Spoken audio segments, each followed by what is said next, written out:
How would you like to win a merch package from the Mountain King themselves? Yes, there is a competition in this interview. All you need to do is listen to it and tell us what 3 albums that the Mountain King have released are talked about or mentioned in this interview. Should be very, very easy considering this interview surrounds the brand new album, but simply put, another 2 are mentioned. Drop the 3 albums in the comments. The first person to do that will win a merch package sent by the Mountain King themselves. Once you have done that, we'll be in contact into how you can get it sent to you. You know, first things first, man. How are you doing? How's today going? Yeah, I'm great. Yeah, I'm lucky to have this release over with, and it's kind of relieving to have it out and to just get the head clear and concentrate on something else. Well, but I mean, congratulations. Obviously, the release of WolloW. We are. It's been a single day. So, Yep. As of the time recording, there's not really much feedback, I imagine. But what feedback to this point have you received, and have you found it to be in majority positive? Yeah, it's in majority positive. I must say, to my surprise, not that I don't like the album, but it's always kind of it's always verification to get something good back, and you never know as long as you are in the process if this concept even, it's like, I don't know, it's like walk on the plate. We just it just, but it's also the purpose, kind of a purpose to it, to just check where the boundaries are, not to check when will people say it's shit, but it's always kind of a feeling like how far can I go for myself, for my own imagination, and yeah, where are my boundaries? So I think I think the next stuff will be, I will try to learn more guitar and to be more technical, I guess, because it's all atmospheric, and yeah, I think there's in every process for every album, there's also kind of a you have that in the back of your mind, like what am I doing after that? Yep. And then it's always, you're always writing down, like, okay, get better in playing playing riffs or something like that. It's the whole process. So yeah. Well, you're a musician. I mean, Yeah. Arguably, there's always something new that you'll always be able to learn, some new talent or some improvement, any instrument. So I don't think it would surprise anyone to know that, yes, your goal is to continue to improve in whatever particular instrument you want to work on. Yeah, and there was another time when we were sitting in a rehearsal room in a cellar and like rehearsing the shit out of 3 songs for 2 years and never releasing anything, and that's something I never want to go back to.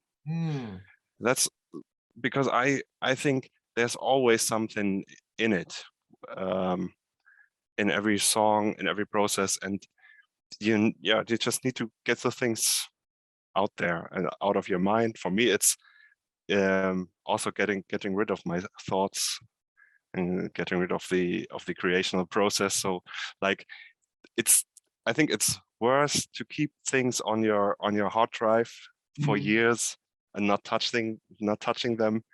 I think it's better to just do stuff and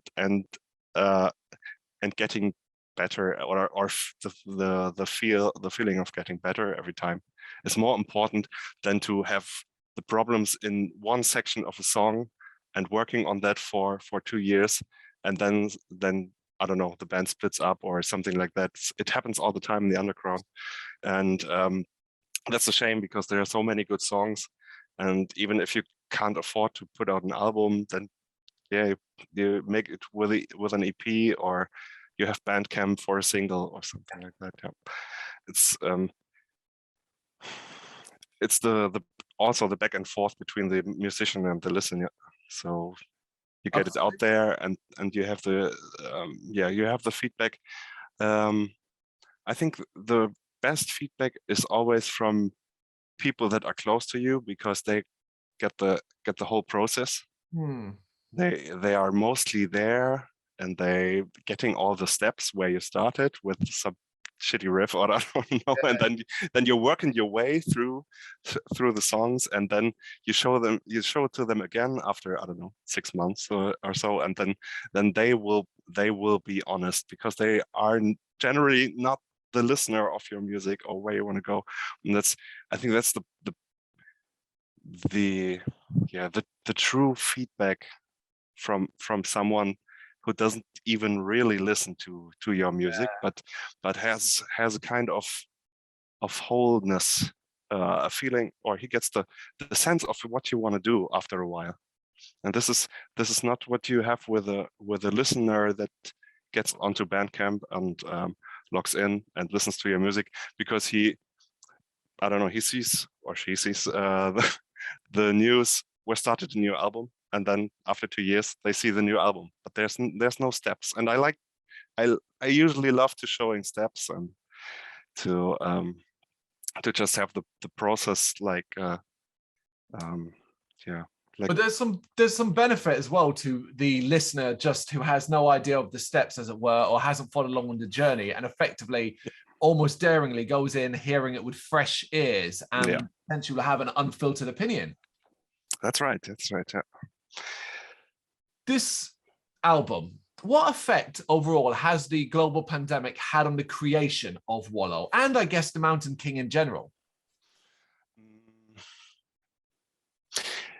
I think I remember quite well when there was time without a pandemic. And that's what most people do in our age, but there are also younger people, and the younger you are, of course, the more time it consumed of your life, the pandemic. So people from, I don't know, from 10 years upwards, those people or those kids or adolescents, they are already listening to some kind of metal already, or some bands that would usually come live, and they go there with their elder sisters, or and this just didn't happen for 2 years. So for us who know the music and who know live concerts and all the stuff, it's not that hard, I guess. But I'm thinking for the others, that are usually when you're around 13 or 14, you get into this process of seeing bands and meeting people over this, and then you are already, I don't know, 16, 17, and you start an apprenticeship, or I don't know. There's 2 crucial years that you don't have. So I think WolloW is also kind of it could be kind of a thought like, what if I turned back time? And this could also happen on the album. So it's mainly not to worry, because the imagination and the creative process is already good for things like that, to imagine. You don't need to focus on these 2 years that you lost, because there was time before and there's time after, and this is also, I guess, a piece of WolloW that says, okay, let's go back in time, let's start again. Let's try again. And with every step you start again, you just learn new things, and maybe you hear new things and you experience new things. Do you think, as a whole, the Mountain King has coped as well as it could have? And is there anything during this period that you look at and think that had a positive effect on your artistic side? Yeah, actually, there was one thought that's kind of stuck. I thought the Mountain King, or the project, is now equal to all the live bands, because they now see what it is to just not playing live. And then it kind of raised the feeling in me because I always want to get back on stage. I had a band before, and I was always working towards more live music. So WolloW and Smell of Stars and Vomit is not exactly live music, but we can make it happen. I thought about maybe just also playing WolloW as the not reversed songs, because that would be possible. So we have the riffs, we have the vocals. We could just make or reshape the whole of WolloW as front running or fourth running tracks and do them live. That would be the case. But I was, of course, as a one-man operation. You see the live bands, and the feeling when you have been on stage already or before, you always have the feeling you see a band and you want to be with them on stage. It's like some people love to travel for their life, and they have some sense of, I want to see, I don't know, another country again. And for me, it's always when I see a band on stage, I just have this, you got to scratch that itch. That's basically it. And then that's what when the pandemic hit, I thought, okay, it's not too bad. It's not too bad to make a break. And that gave me some feeling of confidence that even if we're not on stage, we still can do music that we like, and we just have to wait a bit till we get the feedback. It's not the direct feedback like on stage. It's like a delayed feedback. You bring it out there, and then you know what the people like. But as I stated in the beginning, I thought this pandemic made bands more equal from the underground, and not financially, because it's never about the finance, because the underground has basically no money, and this is the big chance, I guess, too. But kind of equal in the sense of, okay, everyone has to redirect and has to rethink what now. So we just kept on making music, and we had the benefit, we were used to making music like that. We always had a pandemic before in our mindset, because we were always in the studio and always playing and always writing. And Frank and me, we always meet on Discord, because we're a bit away from each other, and then we just meet on Discord, and nothing changed. We just kept on making music like that. And that I think other bands, they would have needed some time or to cope with that, but there was no coping for us. I'm glad. You've mentioned a few times, and it's got to be talked about now, but obviously WolloW, probably the most startling thing, and I think that the thing that is going to turn heads before anyone even hears a single note from the album is, of course, that it's a palindromic album. Tell us, please, how did this idea come about? And I guess more importantly, turning that idea into reality, the actual end result. That seemed to me to be an impossible task. Yet obviously you've achieved it. It's still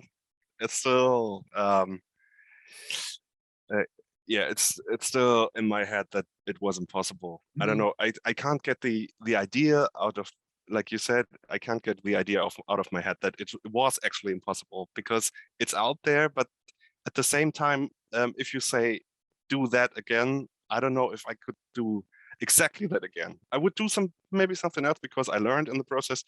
But that's actually the starting point was, I always thought about using sounds and things I recorded for Wicked Zen. There's already some parts where I reversed bass sounds that they Smells of Stars and Vomit, the intro. There are already parts where I reversed the bass, so you have more like a wave.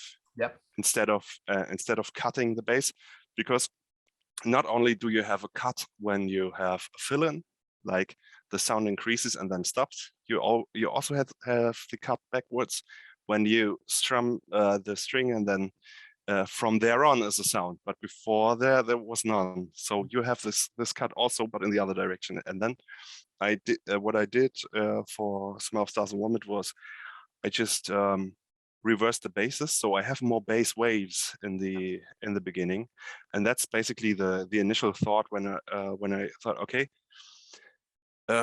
what will happen when I learn when I take a guitar melody that I like or that I recorded, reverse it, and then learn the reversed version to record it again, and then reverse this one. So I have the original guitar, but the original melody, but one time you have the strumming at the beginning of the of the riff or of the melody of each tone, and and the other version is the reversed version where you have the same notes following each other, but it increases, the tone increases and then stops. So that's basically thought in waves, and this was the beginning. The beginning was actually Bong Knob, the first track, and this. I think when you listen to the song compared to the others, it's the most symmetric song on the album, actually. So this was my starting point. It's for me, it's the most simple song also on the album, because I need to figure out where, what do I even want to reverse, and how will the drum pattern look if I reverse it, and then change the reversed drum pattern to something you can enjoy. And this is where Doom helped me because it's slow. And the blast beats helped me also because they are so dense that you won't listen to each single note at the blast beat. So blast beats and very slow Doom sections, they were not so hard to do because you have the atmosphere overall, and this was my goal. That's why I reduced the drone, like on Wicked Sen. It's basically just drone, and I interchanged it with some clean melodies. But it's, like I said, it's still, when I think back of the whole process, it's insane. It's still mind-boggling for me to think about the process, because it was song by song, section by section, and then note by note, and then you and the concept of turning it around in the middle was a very late thought, because I knew when you hear the first part of the album, you haven't heard everything. And that was my main thought. So I thought, okay, what can I do? Because people will tell you, okay, it's just, I can reverse any album, but you can reverse everything, sure, but you won't have instruments and song sections running forth when you reverse it. And this was my initial thought, to turn it around and not in between two songs, but to make an uneven number of songs, and to turn the whole album around in the middle of one song, and not after a song, because I felt that that would be something I wouldn't enjoy that much, because it's just recording, I don't know, 4 songs and turn them around after that. And the concept for me was, if I do this, then I have to do it the right way for me, and that would be making artistically a value, or creating a value artistically, to not just turn it around, but to build to build a kind of theatric or theatric line in this. So so for me, it really it goes up to the middle, and then it will reverse down. I see it more as a triangle than a line. I like your thinking. I mean, the proof is out there that it has been incredibly successful. It is one of the most unique records I've heard in my entire life. But you guys you've been on a tear in recent time. Wicked Zen, The Smell of Stars and Vomit, and now, of course, WolloW. Do you feel as you are creatively at a high point at the moment? I hope not. It's just You want to reach a height, yeah, you're not quite there. Yeah, and that's exactly with WolloW with the album. I hope not. It's the high point because we still have so many ideas, but it's not. I think the most important thing is, and that's what I told you before with the reviews, it's not to get carried away by any negative or by any positive thought, because I love the opinions of people. I really enjoy reading it. I even would enjoy if someone says this album is shit for me, but because, and then he has to tell me why, and then it's totally fine for me. And I would enjoy reading this because every thought on this is valued for me or is important, but it's not important for me artistically. It's important for me as a reader and as a listener, and to know how people perceive things different from my perception. So yeah, with a high point, you're absolutely right. I don't know what's gonna come. Actually, I do know what's gonna come, because we and that's one thing, we always have, like, I don't know, 3, 4, 5 releases that we're working on simultaneously. So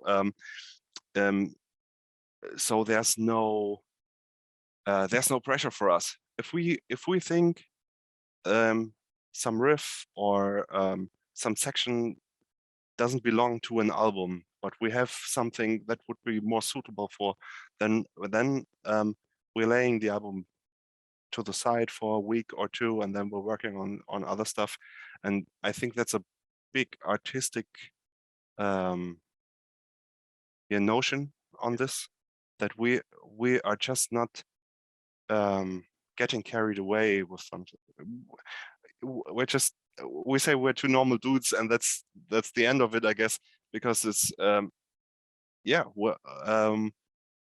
I think the creativity comes from the options you have, and we just build options for us, and I think this is the way we found for ourselves. So we just build ourselves a ground to play on, if there's none. So musically, do you think you've already kind of moved on from WolloW? You've talked many times already throughout the interview about what you're basically what you might be doing now and so on. It does sort of feel like it's a constant case of the Mountain King is always preparing for what comes next. Is that literally where we're at a day after the release of WolloW? Yeah, I try. Yeah, actually, I don't try to live in another time than now. Yep. But I'm human. I can't help it. It's really, you're stuck in the past, or you get carried away by thoughts of the future that doesn't even exist, or does it? I don't know. With WolloW, I don't know. Actually, this was also part of WolloW. Is it, if you imagine a song running backwards, and you have in mind the relativity of time, is it actually you going backwards while the song is normal? So yeah, we're just some apes. And I think, yeah, I think I try to, maybe it's my failed science education that says, okay, you can do it with music. you can like explore the world of physics or something in a musical way, like at Wicked Zen. You can look how frequencies work together, and yeah, but it's not that I think about it one day after release, because the release day itself is not that important for me as a day. It's more more what what the listeners make of it when I say, for me it's done. For me, it's the time to get it out there. I'm under no pressure, not from the label, not from Frank, not from me. It's really like this. Are we done? We talk. Okay, yeah, we can leave it that way. It's great. And then we get it out there. And even if I haven't thought about every possible palindrome there is, and I think and that's okay if someone comes and said, yeah, but you didn't think of this or you didn't think of that. Then I say, yeah, okay, then I'll add it to my list or something like that. But it's really that that the perception of being satisfied with what you do, and then you need it just to get it out there. And if you enjoy it for yourself, then you can show it people to to enjoy it themselves. And I think that's really, if it's one day before or one day after release, it's not too important for me. It's just I constantly think about music. Yeah. This is all. I've abandoned all hobbies. I've abandoned many things, but this is the good thing. I don't feel empty. I just see that this is the right way, and if it stays a hobby, it's super great. For me, it's the best thing in the world. And when I'm too old to play electric guitar, then I might have to learn some keyboard, or I don't know. Again, it's just I don't see time as a crucial thing anymore. I'm not saying it's a lie, or maybe, but it's important. I once said, which is also the case for WolloW and Wicked Sen and The Smells of Stars and Vomit as well. It's the time, and that's always what I wanted to tell the listener. Time is not too important. It's only important if you make a schedule, or if you get schedules put onto you. But this time, okay, I've just seen Earth so far, so I don't know. But this time is only valuable, or it's only the print or the blueprint for Earth. And what I explored with Smell of Stars and Vomit is there are so many other planets where there's not 24 hours, and then sure, I have to use what I can make of the time here. But as a musician, also, that's not important. We invented the light, and if I get out of the studio at 4 a.m, I don't care. It's basically that, and that's what you can make of time. It's just, as I said in the original statement for WolloW, I said time is like a suit that's tailored to you, and sometimes you grow out of it. Oh, I love that. I love that. If you take all of that on board, do at least make some time in your schedule, listeners and watchers, to check out WolloW. I think it's something that will be still as impactful months down the line as it is this very moment. Eric, thank you so much for taking the time to do this. I really appreciate it. Me too. Thank you for your time. Thank you very much for watching. You can check us out on gbhbl.com, as well as on Facebook, Instagram, Twitter and Tumblr. Go to Patreon to help us out over there. That's patreon.com/gbhbl, as well as Big Cartel, where you can find some of our merchandise. We have a podcast running on SoundCloud and Apple Podcasts. And of course, if you like this video, do us a favour, hit the subscribe button and help the channel grow. Games, horror and heavy metal. What else is life for?